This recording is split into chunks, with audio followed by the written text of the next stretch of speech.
एक गांव में एक किसान रहता था जो दूध से दही और पनीर बना करके बेचने का काम करता था। एक दिन उस किसान की बीवी ने उसे पनीर के 1 केजी के गोले बना करके दिए और वो चल गया किसान शहर पनीर को बेचने के लिए।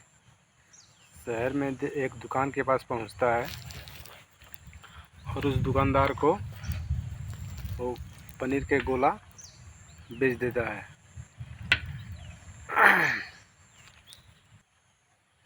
और बदले में उसे अपना राशन का सामान, चीनी, तेल वगैरह ले करके चल आता है उसके पास से।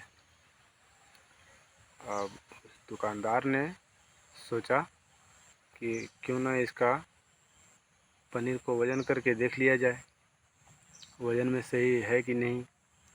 तो उसने एक पनीर के टुकड़े को वज़न करने का सोचा।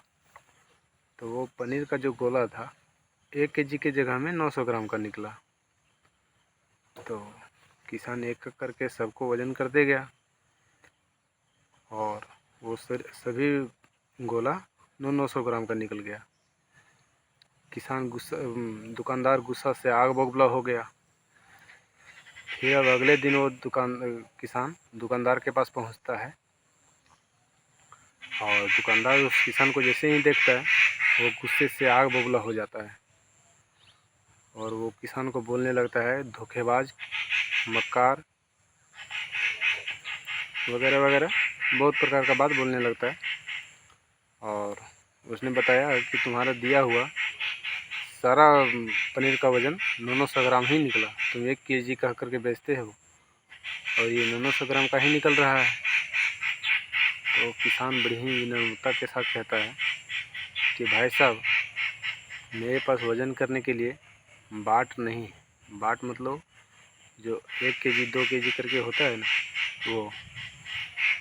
तो वो नहीं है मेरे पास। इसीलिए आप जो हमें सामान देते हो 1 केजी चीनी कह करके, तो वही 1 केजी चीनी को मैं तराजू के एक पल्ले पर इसको रखता हूँ, एक पल्ले पर अपना पनीर को रखता हूँ और वज़न करके ले आता हूँ, मुझे माफ़ कर देना साहब।